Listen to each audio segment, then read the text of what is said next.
welcome to Fridays with Vistage. My name is Bill Black. I'm a Vistage member and the founder and host of ExitCoachRadio.com. The title of our webinar today is A CEO's Introduction to Acquisitions, Creating Your Acquisition Pipeline.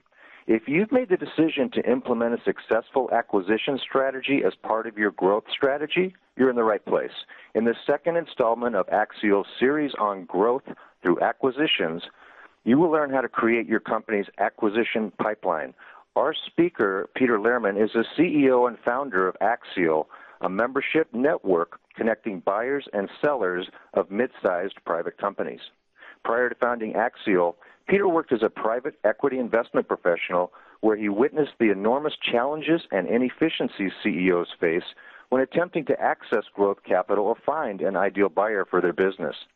Peter completed his undergraduate studies at the University of Virginia and received his MBA from Stanford Business School. Ladies and gentlemen, Peter Lehrman.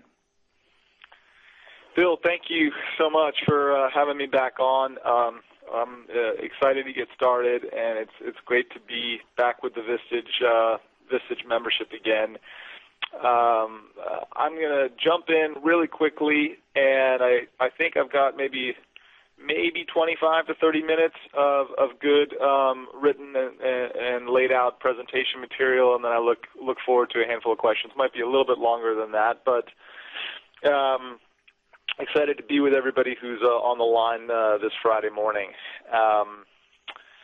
As Bill said, just to give everybody context for who I am, I started a company about 6 years ago that confidentially connects buyers and sellers of mid-sized private companies.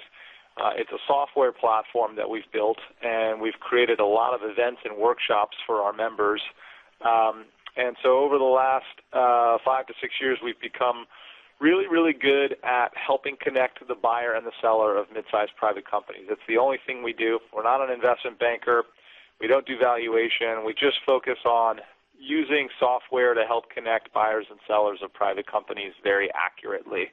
Last year, we had about 500 financial transactions closed between buyers and sellers on Axial, and well over half of those transactions are between the $5 million and $50 million purchase price. This overlap with the sort of Vistage community was the context for why we partnered with Vistage, and Vistage asked us to be their deal network partner about 2 years ago. We wanted to make it easy for every Vistage member to understand the value of their company, how to prepare for an exit, and we also wanted to make it easier for Vistage members looking to grow through acquisition to understand how to do that and to access the best practices. So that's the shameless plug on Axial, and we'll get into the subject matter now right away. Before we get into the specifics of an acquisition pipeline and how do you create an acquisition pipeline, what do you do in order to actually create a great pipeline, I want to just show a chart here. This chart was showed in the last webinar that I did in June. This is the stock price for a company called Danaher. Danaher is an industrial technology company that was put together initially in the 1980s by two brothers, and they have systematically turned Danaher from being a very, very modest, small company into a $90 billion company today. And over those 20, 30 years, they've made close to 500 acquisitions. And the blue chart shows their stock price, and the red line shows the Standard & Poor's 500 index over that same period of time. So when you're systematic and focused on acquisitions, they can really, really create disproportionate value for you, for your family, for your shareholders. And I'm going to talk about the process that I think is part of how you try and replicate what the Danaher brothers have achieved. One other, just a little bit of history. These are just three of hundreds of examples of acquisitions that I think the general public is not aware of, that were really transformationally successful acquisitions. I think most people don't realize that Geico was purchased by Berkshire Hathaway. Some do, but many don't. It's been one of the most important acquisitions in the history of Berkshire Hathaway and Warren Buffett's career as an investor. I don't think eBay would have ever become the incredible marketplace that it became on the Internet if it had not been able to acquire PayPal and convert PayPal into the sort of default payment standard to buy things over the Internet via their marketplace. They bought PayPal for $1 billion about 15 years ago, and last year or earlier this year they spun it out, and it's now worth about $40 billion. And then I think maybe the least well-known is Google's acquisition of Applied Semantics. Google had no revenues and no profits. They had a great search engine, but they did not know how to generate revenue from it. And Applied Semantics created a lot of the technology and the auction processes that went on to turn the search engine into such a remarkable revenue machine for Google. So these are big brand name companies that a lot of us know about, but the acquisitions behind them are lesser well known, and these are just three of hundreds of examples where very, very well-made acquisitions have turned out to create just enormous amounts of wealth and value. So with the history lesson over and done with, here are the three things that I wanted to cover today. I want to walk through the overall acquisition process for a company. Then I want to spend the meat of the presentation actually just focusing on the pipeline creation process. And then I want to give you a couple of ideas for how to get started and some next steps, as well as some interesting reading for those of you that are interested in sort of the lifelong learning process around this aspect of business.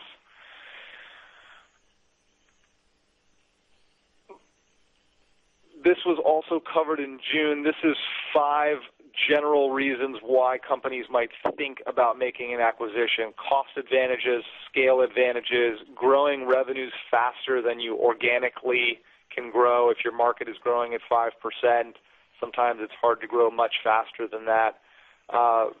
Entering new markets, perhaps your market is declining terminally, maybe it's flat.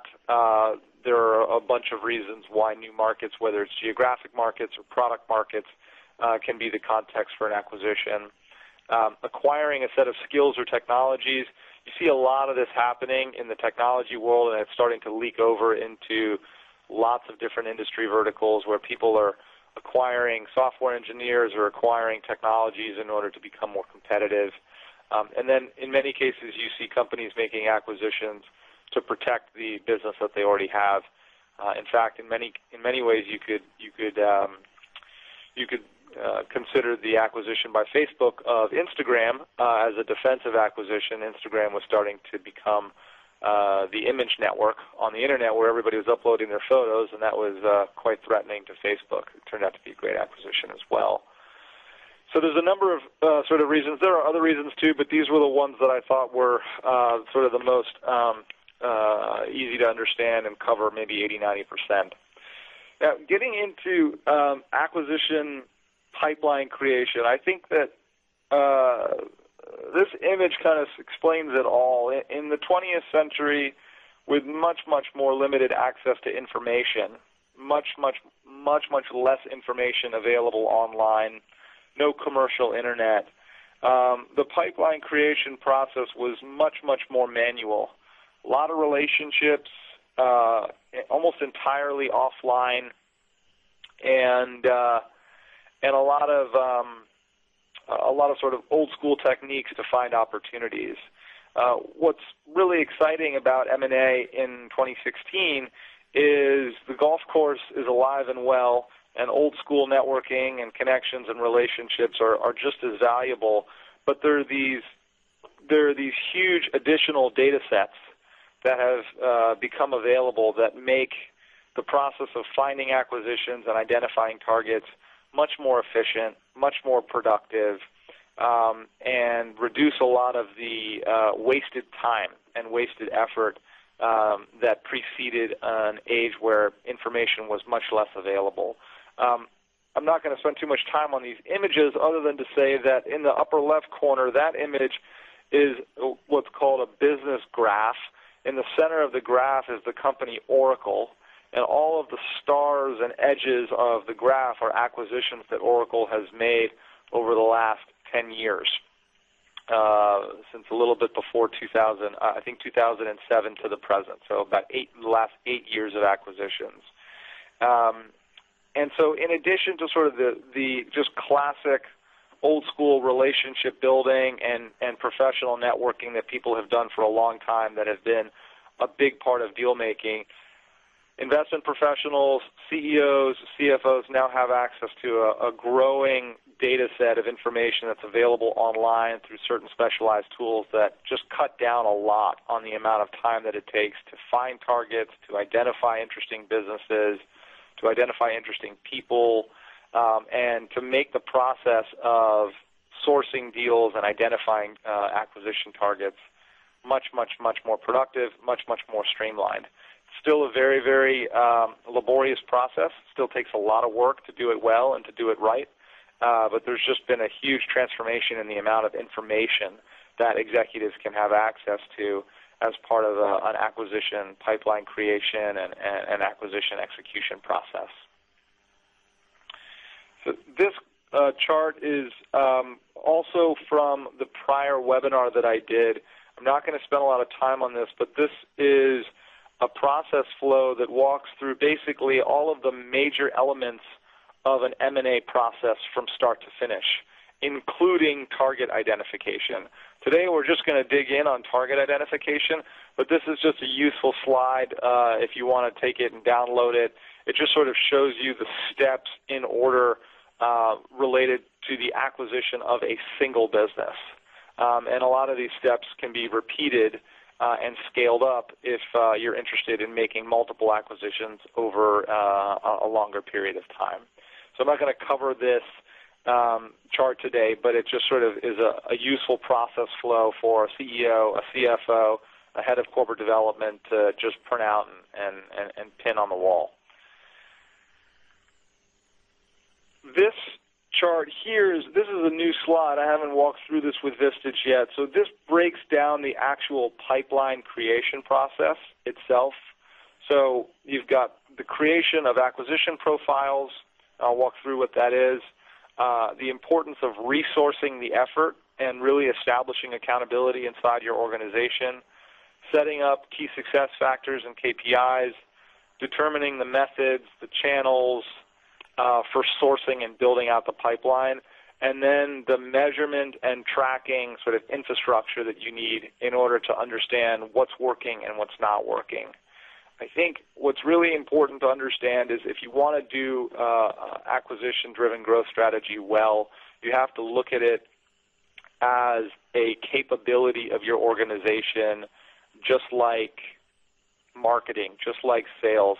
If it's something that you do sort of shooting from the hip and then you wing it, they're risky enough already and they're hard enough already, and when you don't take the process seriously and focus on building a real capability, it just increases the risk profile of the transactions that you're considering.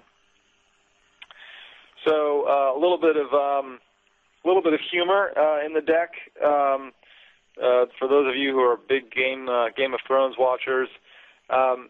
Again, this is just my point. You just can't flip a switch and all of a sudden have a pipeline of great acquisition targets. There's a lot that goes into it. It's like all of a sudden expecting to have a world-class sales force or a world-class engineering or R&D capability. It just doesn't happen overnight. You've got to really invest in it, and you have to have real clarity on who owns it and how are you measuring it. So we'll cover all of those things as part of the upcoming slides.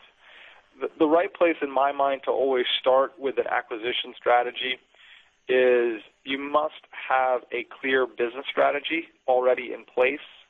An acquisition strategy must be aligned only to the company's overall strategy. It has to be clear. There need to be clear lines that connect the acquisition strategy to the company's overall strategy. So the what, the who, and the how is really important. Who meaning who's responsible for the creation of the pipeline.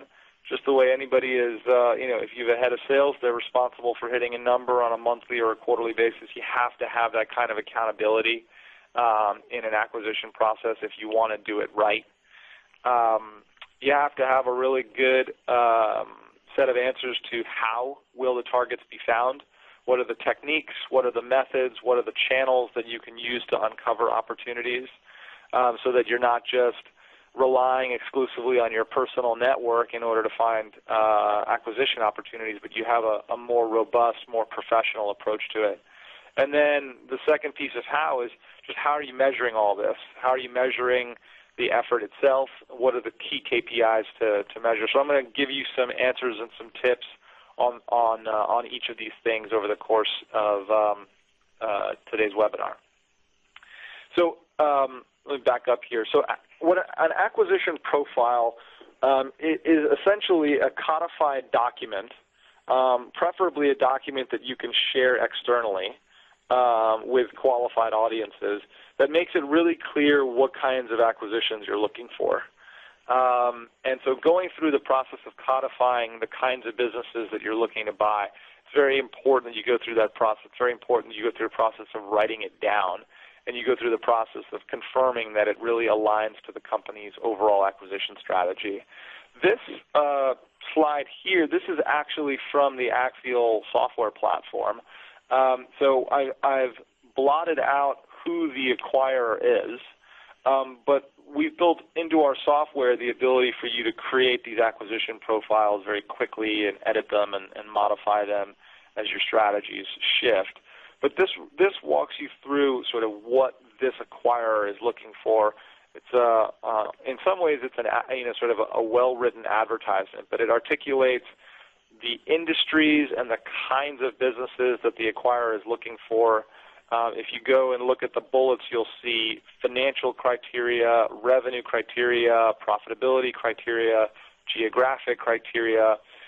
We also allow customers within Axial to explain whether they're only interested in hearing from other businesses or whether they're also willing to hear from brokers and investment bankers who are out in the market selling businesses that might be a fit.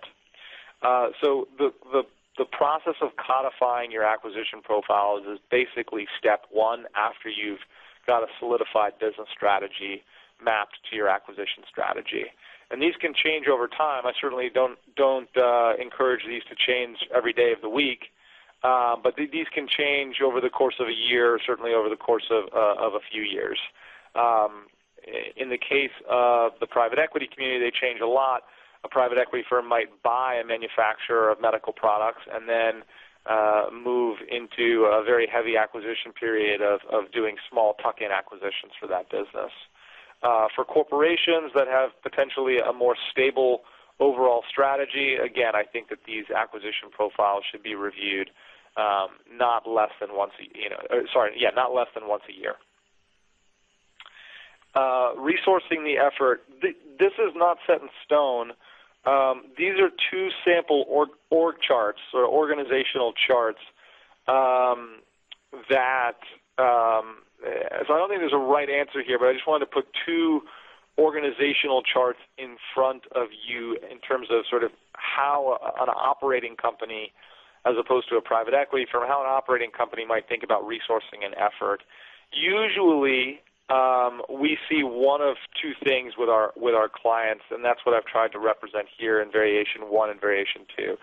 These are obviously very big decisions, so the CEO and the CFO are always very much involved.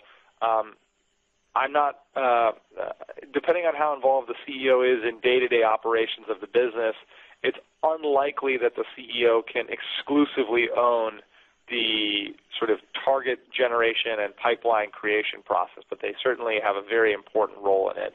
Obviously, the CFO is going to have to be helping reconcile the financial performance of the business, the financeability of the business, et cetera, et cetera. But that's it. And they've got a day job too. Corporate development professionals, for those of you running mid-sized businesses without a corporate development professional is someone who's 100% dedicated to M&A It's usually someone who's focused on finding acquisition targets for a business and then helping the business integrate them. So it's an extremely, extremely focused role inside an organization. And then I think in order to do this in a really, really substantive way, you have to have some mid-level or junior-level analyst capabilities. It's just there's a lot of work to be done, a lot of data to uncover. So variation one is 100% in-house. The business unit head, if the business has multiple business units, usually there's a business unit head who's really interested in the acquisition and is maybe the one who's uncovered it out in the market with his or her sales force.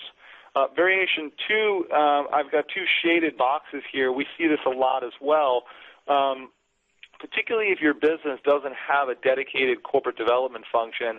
That's where we often see a CEO or a CFO think about bringing in a buy-side investment banker and retaining them on some sort of an effort to find acquisition targets and help them build a pipeline.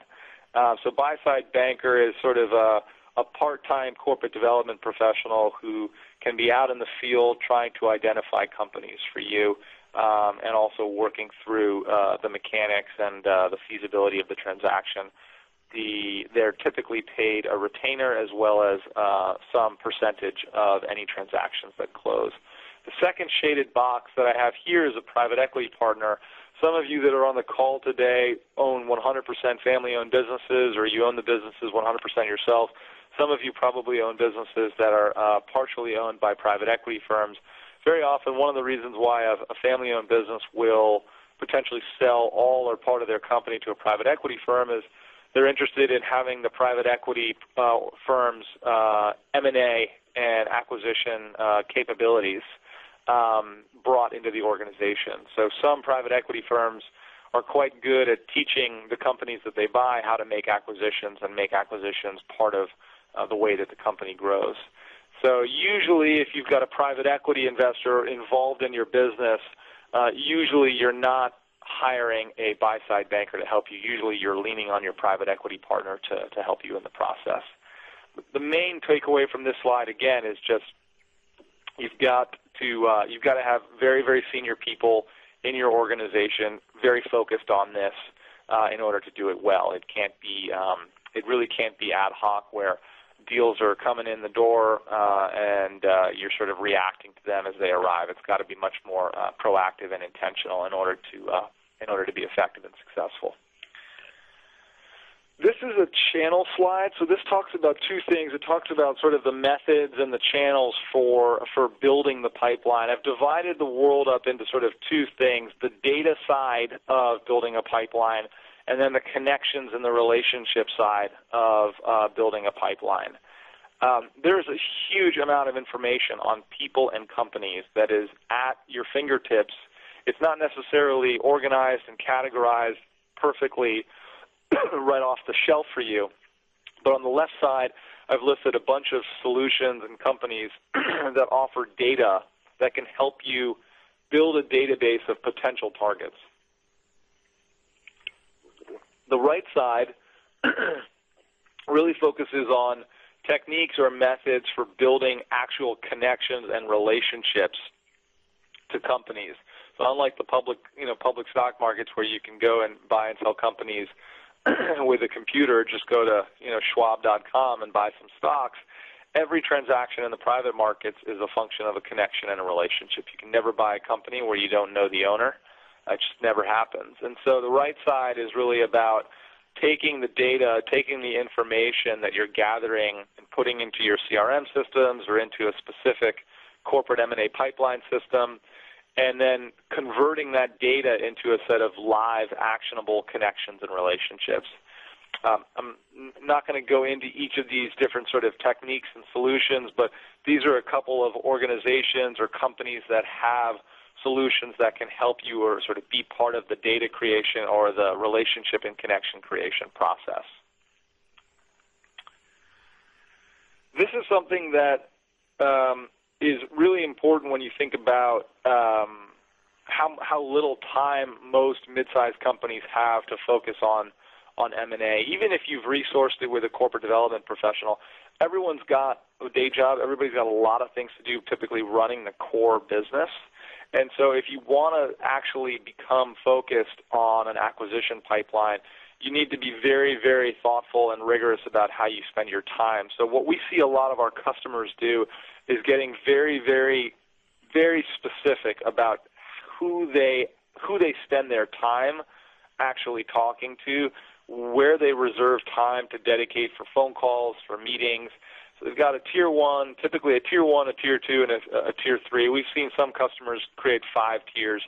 And you can move these boxes around however you want, but we recommend to our customers, there's usually a group of investment bankers and brokers that are specializing in a pretty specific way in your industry. And because of their specialization, their likelihood of being relevant and having relevant opportunities for you is higher than some generalist.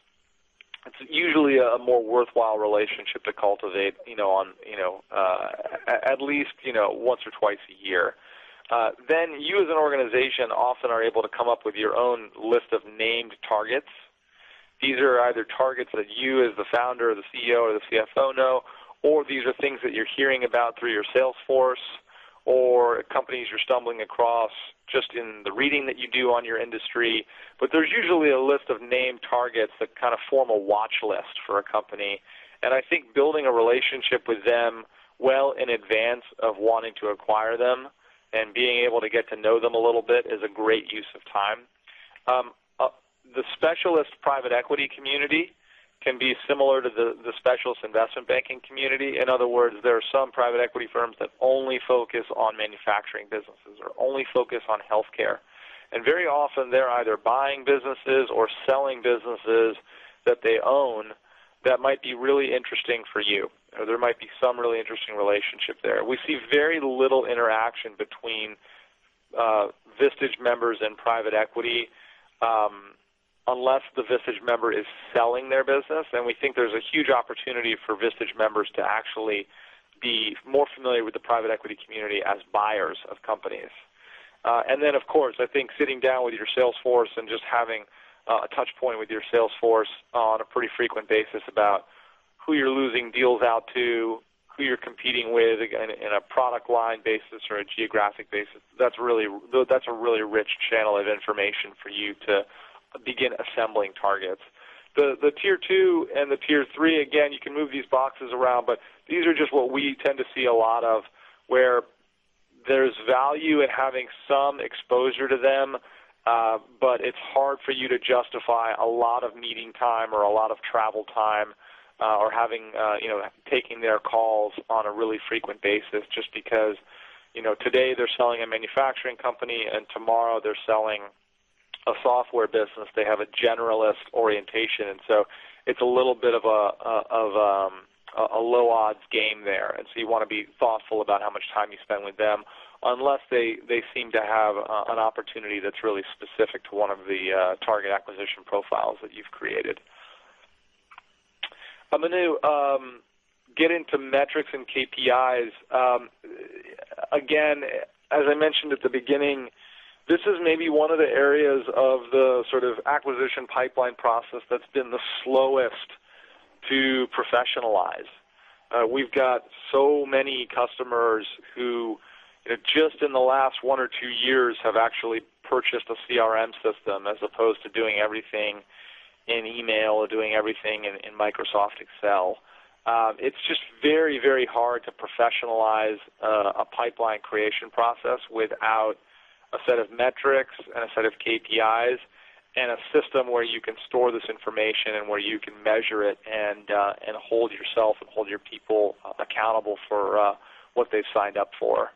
The metrics that we think and that we see a lot of customers, again, I'm not giving you open and shut answers to questions here, but these are some of the most frequently used metrics and or KPIs by professionals who are in the business of creating acquisition pipelines. They look at, the top of the funnel and they think about what are the high-quality connections that are being made by me or by members of my organization. How many meetings do we have? How many completed phone calls are we having? Tracking the number of emails that you blast out or the number of cold calls that, that happen, that I'm not sure that's a particularly valuable thing. I think really what you're trying to do is focus on what are the metrics that create the pipeline itself. As part of many sale processes, you are asked at some point usually to sign an NDA from the seller, and so understanding how many NDAs are being signed at the top of the funnel is definitely something that people track. Usually organizations that have a dedicated acquisition process have a review process where they review the pipeline once a week. A lot of times that happens on Mondays in a staff meeting. So looking at the number of deals brought to review, the number of deals that have received a certain amount of budget for additional diligence. So if a deal looks interesting but you need to dig in and spend more time on it, maybe you need to purchase a research report, maybe you need to go out into the field and buy a plane ticket and go spend some time with the business. Any sort of authorization of budget for a specific deal usually is a point in the pipeline process that you want to measure. And then, the number of offers submitted and transactions closed, obviously those are, maybe more obvious ones to be measuring.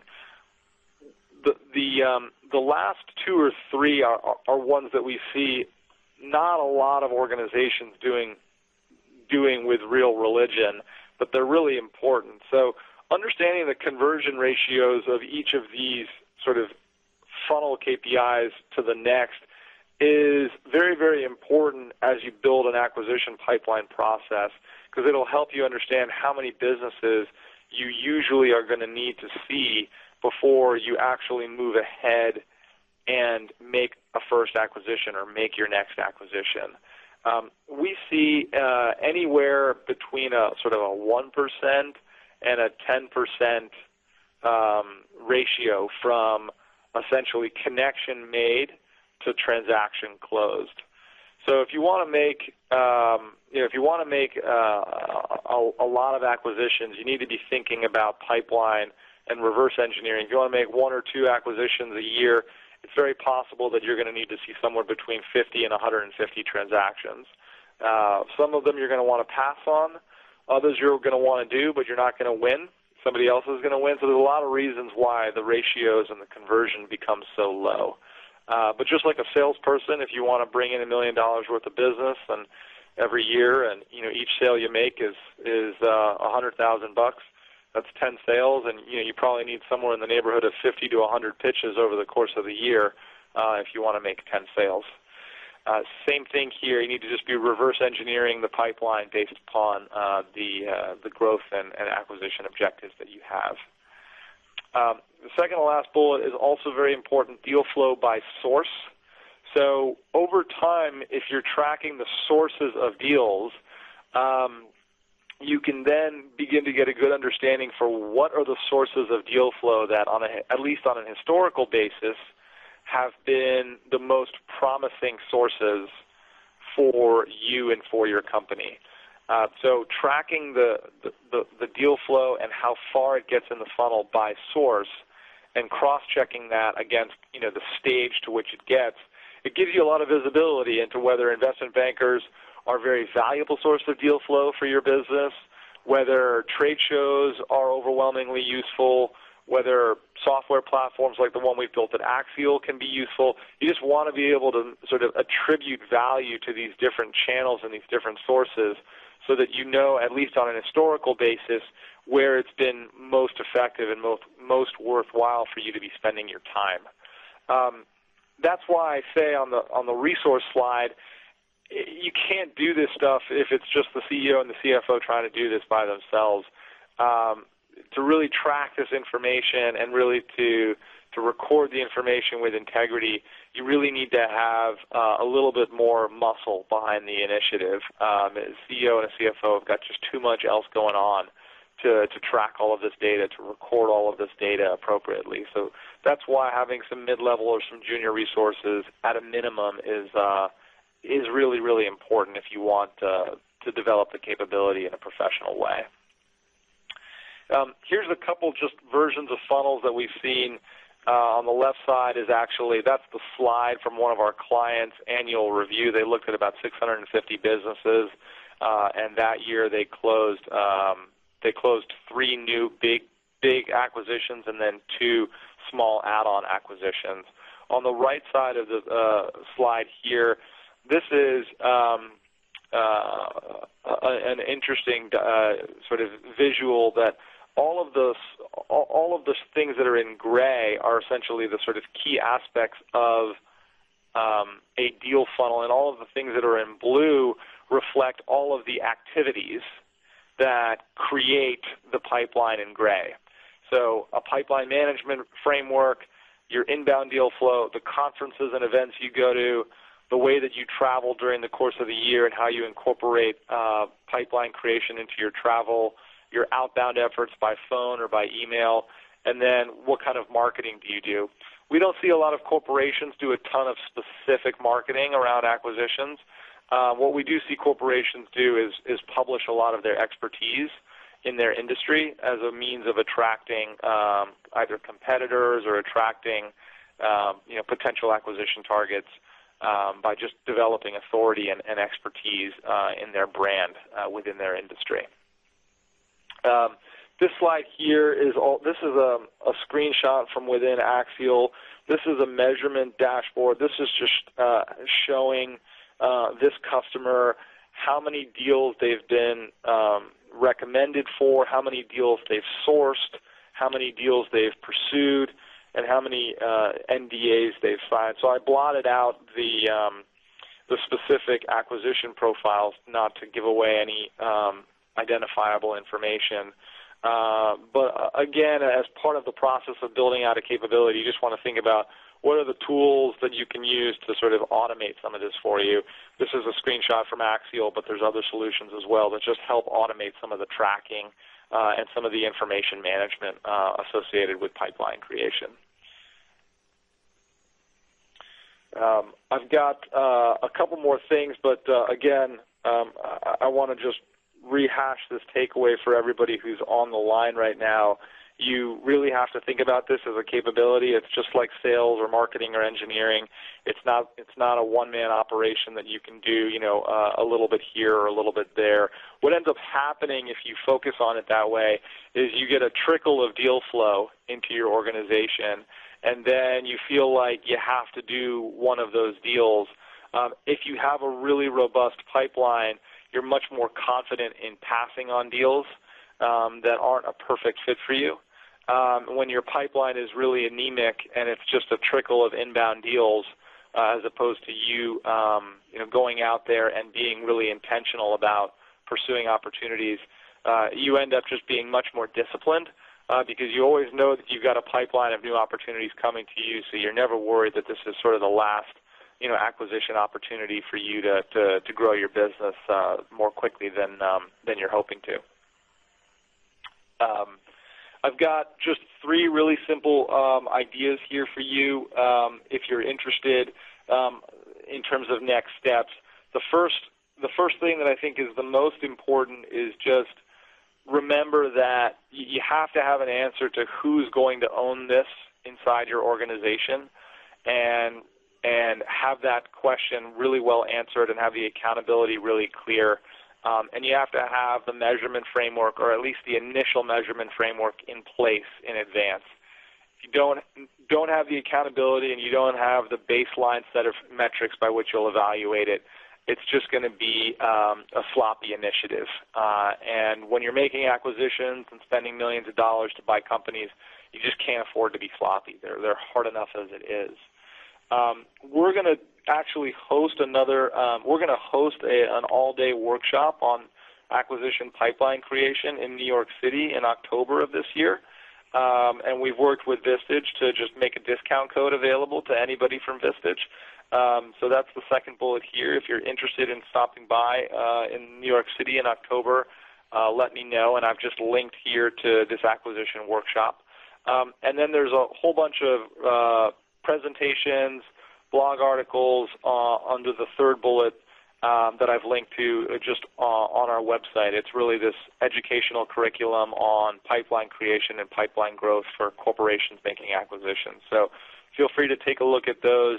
There's a reading list there and a whole set of blog articles and white papers published by investment bankers and other M&A professionals that is a great place to learn and a great place to brush up before you actually dive in. I think that's all I've got in terms of prepared remarks for today, and we're 40 minutes in, so got plenty of time for questions. But if anybody is hesitant to ask questions on the phone or wants to just ask something in private, I've put my email address on this last slide here. You feel free to email me and reach out if you either want a copy of the slides or if you just want to talk about a specific question in general. And with that, I'm going to thank you all and turn it back over to Bill Black, and I think he's going to moderate some of the questions. Terrific job, Peter. That was very, very informative. It's a subject that we all need to learn a little bit more about. We have a couple questions here. One is that our company has revenues of about $1.5 to $2 million a year, and I'm interested in pursuing some small acquisitions in 2 to 3 years. And I'd love it if you had some guidance for companies my size in terms of evaluating prospects and building a pipeline, et cetera.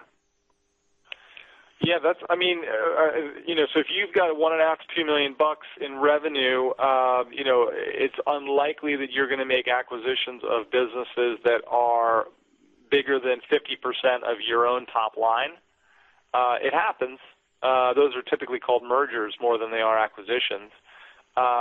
So I think the first place to sort of start the filtering process is look for businesses that are probably 50% or less in terms of the annual revenues of your business, and then I hope some of the charts and some of the diagramming that I laid out in the meat of the presentation is helpful for you.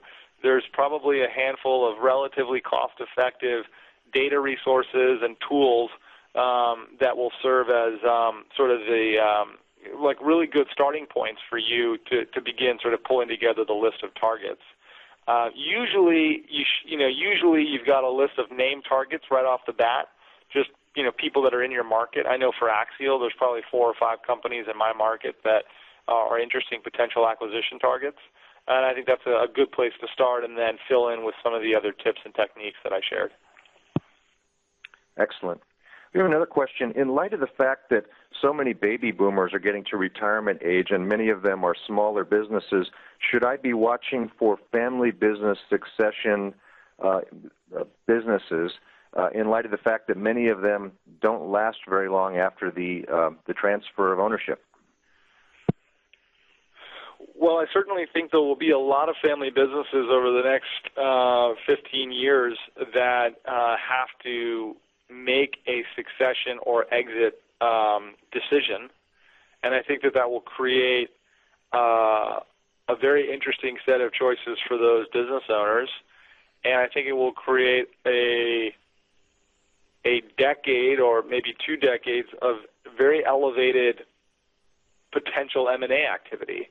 I mean, many of those businesses may ultimately be transferred to the next generation, but I think many of those businesses may not be. And so I certainly think that over the next 5 to 10 years, there will be an acceleration in the number of family-owned, particularly baby boomer-owned businesses that execute an exit strategy.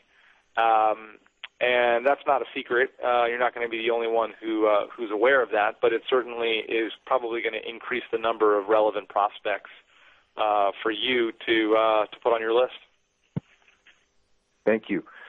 What if the acquisition is to grow in a new market? What might you change in the acquisition strategy or tasks? Well, I think if it's in a new market, as opposed to just purchasing a competitor to increase direct existing market share, I think that what's very, very important is as part of the acquisition profile creation process, which I talked about sort of in the maybe first 20% of the presentation, you really need to define that market segment carefully.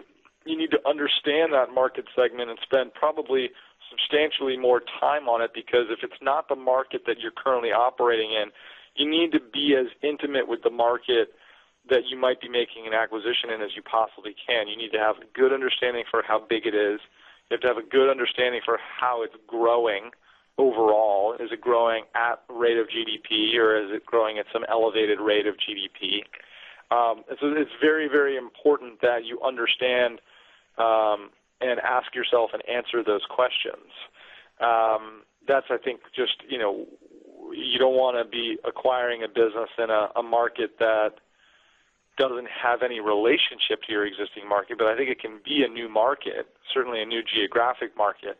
But those are the things to really be looking out for and to be doing specific additional homework and research on. Staying on the topic of an acquisition in a new geography, what's the best way to find a good broker or other intermediary to help identify a company to purchase? It's a great question. I have an answer. It's a bit of a shameless plug, but since it's a free tool that we offer, I don't feel too shy about recommending it. Axial's built a free directory of business brokers and investment bankers that CEOs can search online. And the directory is organized by geography, and it's organized by industry specialization. And the directory lists out the historical transactions that the business broker or the investment banker has done. And so you can execute a directory search, kind of like a Google search, with all of those specific criteria. And that often gives you a list of maybe 10 to 20, and then you sort of can review that and do a little bit of homework. But I think that's a nice place to start. I think if you've got other business owners in your market that you know, CEOs you compete with, CEOs you're friendly with, I think you can always ask for referrals from CEOs. I think a lot of CEOs ask for referrals from their accountant and their lawyer, and I think that that's fine. The only thing is there's a little bit of quid pro quo with lawyers, accountants, and brokers. They tend to refer business in directions to one another, so sometimes they won't necessarily refer you to somebody who's an ideal broker for that, for that effort. They'll just sort of refer the one who they're in the, sort of doing reciprocal business with. So I like asking CEOs because I don't think CEOs have some of those alignment or conflict issues. So I think those are some good ways to do it offline, and then the free tool that we've built should be really helpful to you. Those are two ideas. Excellent. Thank you. We have a question. We've always heard that the integration of a purchase is the difficult part. Could you share your thoughts on how an internal team might address or approach integration at the early stages of planning? Sure. Yeah, that's great. Actually, for those of you who are still in front of your computer, if you take a look at this overall acquisition process slide, what you'll see is in the second column, I recommend, and this is also derived from someone who's written a book on this, I recommend beginning to draft out an integration plan that early in the process. So once you're familiar with the target, you spent a little bit of time studying the company, you've met with them, you immediately actually need to start thinking about the integration plan. You don't want to be thinking about the integration plan after you've done a bunch of due diligence and after you've finalized the price. You want to front load the integration.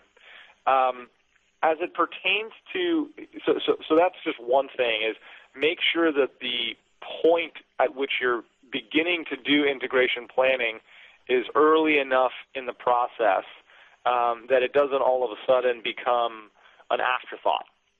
It really is, it's one of, as you mentioned, whoever asked the question, it's one of the biggest areas where acquisitions go off the rails is actually after they're done and you're integrating. If you are up and running with a full integration, a full acquisition program, you may actually have your corporate development professional run the integration process with the business unit leaders. So one of the things that a corporate development professional does is hunt for and build a pipeline of opportunities, but very often they put on an integration hat after a transaction occurs. If you don't have someone like that, there is actually a set of integration planning consulting firms and consulting outfits And feel free to reach out to me offline, and I will give you some ideas and references there. We've developed a perspective on a few of the ones that we think are quite good, and I think that that's a way that I'm happy to help you there. Peter, I want to thank you for certainly don't leave it. Yep. Don't leave it to the members of your team that have a day job. You've definitely got to invest in it. It's something that has to be resourced. Sorry about that, Bill. That's okay. Excellent tips. Thank you so much for an excellent presentation. It's very informative and very clear. And again, thank you very much for all of your work in bringing this information to Vistage Worldwide members. You're very welcome. It's a great pleasure to work with the Vistage community. I just want to remind you, if you're listening, the upcoming Fridays with Vistage webinars are going to be fantastic. We have on Friday, September 23rd, the multi-generational workforce. Is your company keeping pace? And that'll be with Jack McCalman of the McCalman Group and Michael Schreier of Chubb. And you'll learn how to attract, retain, and leverage a multi-generational workforce. Again, that's Friday, September 23rd at 10 a.m. Pacific, 1 p.m. Eastern Time. On September 30th, 5 Steps to a Profitable Business. Stephen King, CPA, CEO of Growth Force, will get you in the mind of a successful CEO, demonstrating the 5 keys to a unified, efficient, and profitable strategy. Again, that's Friday, September 30th, 10 a.m. Pacific, 1 p.m. Eastern. A final thank you to Peter Lehrman, and thank you for joining us at Fridays with Vistage. On behalf of Vistage Worldwide, I'm Bill Black, wishing you continued success. This concludes the webinar.